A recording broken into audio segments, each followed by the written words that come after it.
मी माझं अहोभाग्य समजतो की मला त्यांनी पात्र समजतो। आता तो ज्येष्ठ नेते शरद पवार साहेबांच्या शुभ हस्ते आणि महादेव शिंदे यांच्या थेट वंशज जे केंद्रीय मंत्री ज्योतिरादित्य शिंदे यांच्या उपस्थित मला दिला गेला। खरं म्हणजे एका मराठी माणसाने पुरस्कार दिला याचा अभिमान आणि आनंद सगळ्यांना पाहिजे। परंतु माझ्या एकनाथ शिंदे यांच्या द्वेषाने पछाडलेले लोक त्यांनी महादेव शिंदे यांचाही अपमान केला, त्यांच्या इतिहासाचाही अपमान केला, साहित्य संमेलनातले साहित्यिक दलाली करतात असं म्हणाले, साहित्यिकांचाही अपमान केला। आणि ज्या ज्येष्ठ नेते शरद पवार साहेबांनी या ठिकाणी सत्ता आणली, मुख्यमंत्री बनवलं आणि ज्यांच्या मागे पुढे फिरणारे त्यांनी शरद पवार साहेबांचाही अपमान केला। माझं तर जाऊ दे, परंतु त्यांची वृत्ती जी आहे खेकडा वृत्ती याच्यावरून दिसते की खऱ्या अर्थाने पवार साहेबांनी जे केलं ते राजकारणापलीकडचं त्यांनी बोलूनही दाखवलं की राजकारणापलीकडचं जे काही संबंध आहेत, नाते आहेत ते निर्माण करण्याचं काम त्यांनी केलं। आणि म्हणून शरद पवार साहेबांनी आपली संस्कृती दाखवली, परंतु या लोकांनी आपली विकृती दाखवली। हा फरक आहे। शरद पवार साहेबांनी हा एकनाथ शिंदे कसा घडला, कसा त्यांनी ठाण्याचा विकास केला, महाराष्ट्राचा विकास केला आणि नागरी शहरी ग्रामीण भागाची जाण असणारा हा एकनाथ शिंदे असं त्यांनी उल्लेख केला। कारण मी दिवस रात्र मेहनत केली, पायाला भिंगरी लावून फिरलो आणि म्हणून आधीच्या मुख्यमंत्र्यांची काम आणि माझं काम हे त्यांना माहीत होतं। कारण त्या मुख्यमंत्र्यांच्या बद्दल त्यांनी स्वतःच्या पुस्तकातच लिहिलंय की घरात बसून राज्य कारभार करता येत नाही, राज्य ओळखता येत नाही, राज्य कारभार समजत नाही। आणि म्हणून मी एवढंच सांगतो, ही विकृती आहे, ही पोटदुखी आहे। खरं म्हणजे मी आपल्याला सांगेन, ही पोटदुखी कधी थांबणार? कधीच थांबणार नाही। कारण ते कंपाऊंडर कडून औषध घेतात, त्यांनी चांगल्या डॉक्टर कडून औषध घ्यायला पाहिजे, समज, तेव्हा पोटदुखी थांबेल।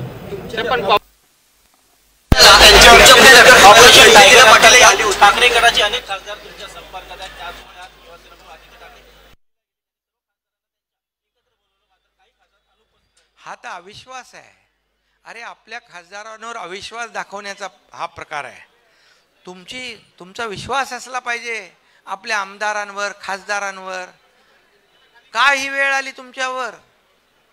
आणि जेव्हा एखाद्यावर अविश्वास दाखवता, माझ्यावर देखील अविश्वास दाखवला, माझं देखील खच्चीकरण करण्याचा प्रयत्न केला, शिवसेनेचं खच्चीकरण होताना मी पाहू शकत नाही।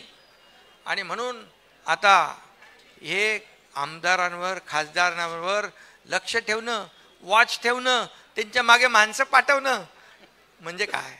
हा अविश्वास आहे। हे का असा वेळ आली याचं आत्मचिंतन करा, आत्मपरीक्षण करा। माझ्याकडे येतात त्यांचं मी स्वागत करतोय खुल्या मनाने। ते आले की म्हणतात गद्दार, ते आले की म्हणतात कचरा गेला। मग का जात आहेत हे लोक? का सोडतायत तुम्हाला? याचा कधी विचार करणार की नाही? तो विचार करा, आत्मचिंतन, आत्मपरीक्षण करा।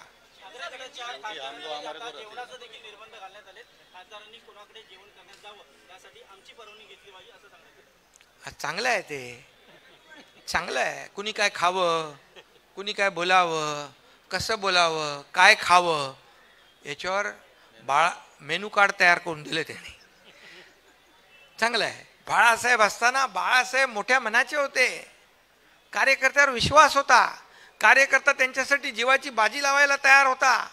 या एकनाथ शिंदे सारखे हजारो लाखो कार्यकर्ते, शिवसेनेचे आमचे नेते जे आता आहेत ते त्यांनी देखील, मग रामदास कदम असतील, आपले अडसूळ असतील, कीर्तिकर असतील, अनेक आमचे नेते, आमदार, खासदार, मंत्री, जीव ओवाळून टाकायची तयारी होती।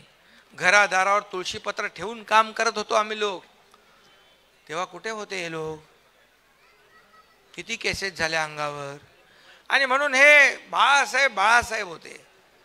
आता हे मेनू कार्ड दिलंय, हे खा ते खाऊ नका, इथं जा तिथं जाऊ नका, चांगलं आहे.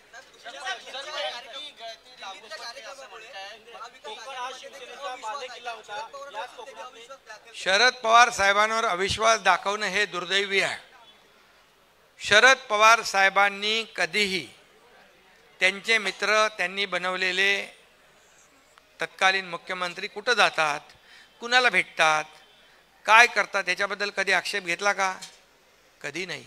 कारण शरद पवार साहेब हे एक परिपक्व नेतृत्व आहे, मोठ्या मनाचं नेतृत्व आहे, राजकारणापलीकडे संबंध जपणारं नेतृत्व आहे. आणि म्हणून त्यांनी याच्यामध्ये कुठलं राजकारण, एक जर पुरस्कार दिला तर त्याच्यामध्ये एवढा तिळपापड आणि जळफळाट होण्याचं कारण काय?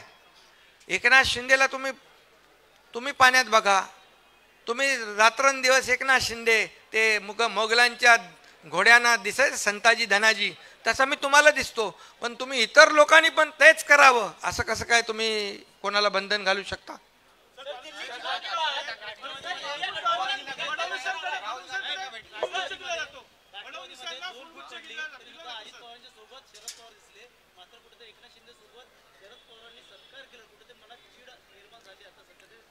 अरे हे मनाचा कद्रूपणा आहे, हा कोतमन आहे, कोते वृत्ती आहे.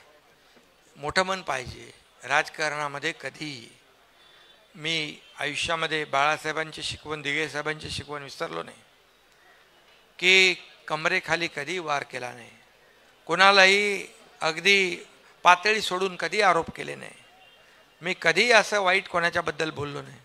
तुम्ही रोज आदरणीय प्रधानमंत्री मोदी साहेबांना शिव्या देताय, त्यांना आरोप करताय. अमित शहा गृहमंत्री 370 कलम हटवलं, त्यांना शिव्या देताय, त्यांच्यावर आरोप करताय. काय चालू आहे? चांगलं आहे.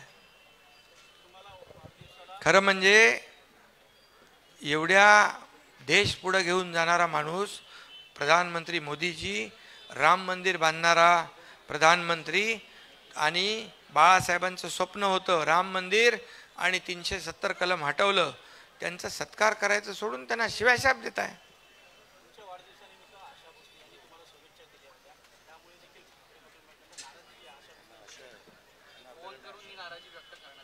आशा भोसले यांचं मन मोठं आहे, त्या 93 वर्षाच्या आहेत, त्या ठाण्याला आल्या आणि एकनाथ शिंदेच्या बद्दल चांगलं बोललं तरी पोटदुखी. त्यांना स्वतःला काही नको आहे. एकनाथ शिंदेकडून त्यांना एक आशा आहे की हा लोकांची सेवा करेल, लोकांच्या जीवनामध्ये बदल घडवण्याचं काम 2.5 वर्ष केलं यांनी. 1,500 रुपये लाडक्या बहिणीला दिले, ही त्यांनी जुनी आठवण काढून केली की एक वेळचं जेवण त्या जेवायच्या. हा त्यांचा मोठेपणा आहे. आणि इकडे तर कोतेपणा आहे. त्यांच्यावर नाराजी व्यक्त करणं, त्यांना काय फरक पडणार आहे आशाताईंना? आदित्य ठाकरे राहुल गांधी और अरविंद केजरीवाल को मिलने दिल्ली गए, बिखरा हुआ इंडिया गठबंधन क्या? अरे भाई वो किसको मिलते हैं वो उनका सवाल है. कौन किसको, हम लोग तो ऐसे बोलेंगे नहीं कि इसने उसको मिलना नहीं, उसने उसको मिलना नहीं. जिसको मिलना लोकशाही में मिले. पहले तो बोलते थे क्या दिल्ली के सामने घुटने टेकते हैं, अभी क्या करते हैं? अभी क्या करते हैं?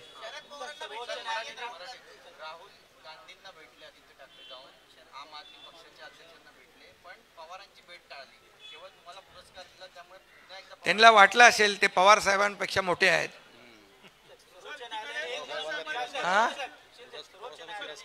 पुरस्कार मला दिल्यामुळे त्यांचा तिरस्कार करायला लागलेत.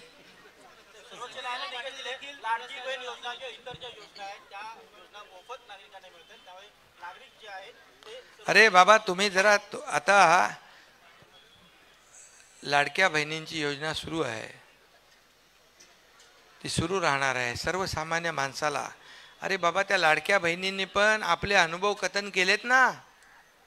त्यांच्या मुलांचं औषध, त्याच्या पतीचं औषध, त्यांच्या घरातल्या कुणाचं औषध पाणी किंवा काही छोटी मोठी गरज त्या 1,500 मध्ये भागवू लागल्या. 1,500 10 मैत्रिणी एकत्र येऊन एकत्र छोटा मोठा व्यवसाय करू लागल्या. शेवटी हा व्यवसायामध्ये मार्केटमध्ये पैसे येणार आणि याच्यामुळे अर्थव्यवस्थेलाच चालना मिळणार.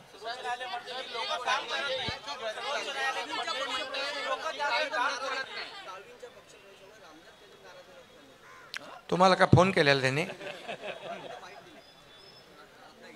खरं म्हणजे शिवसेनेचे नेते आणि शिवसेनेचे पदाधिकारी जेवढे जेवढे शिवसेनेमध्ये उबाटामधून येत आहेत त्यांचं स्वागत करत आहेत. आणि म्हणून रामदासभाई असतील, आमचे सगळे नेते असतील, शिवसेना वाढीसाठीच प्रयत्न करत आहेत.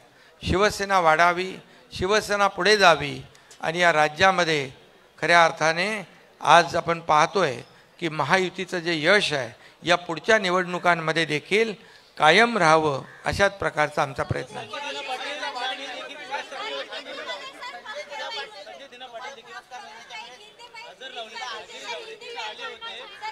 ते मी बघितले नाही त्यांना.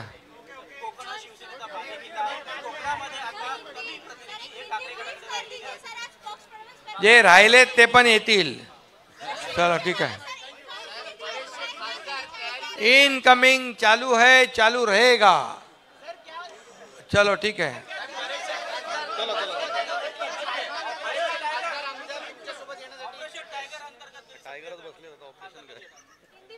अरे आता मी मगाशी सांगितलं ना, वाघ त्याच्या गुहेत आलाय, आता सुरू आहे सगळं. ठीक आहे, सगळ्या गोष्टी तुम्हाला वेळोवेळी कळवत जाऊ. 48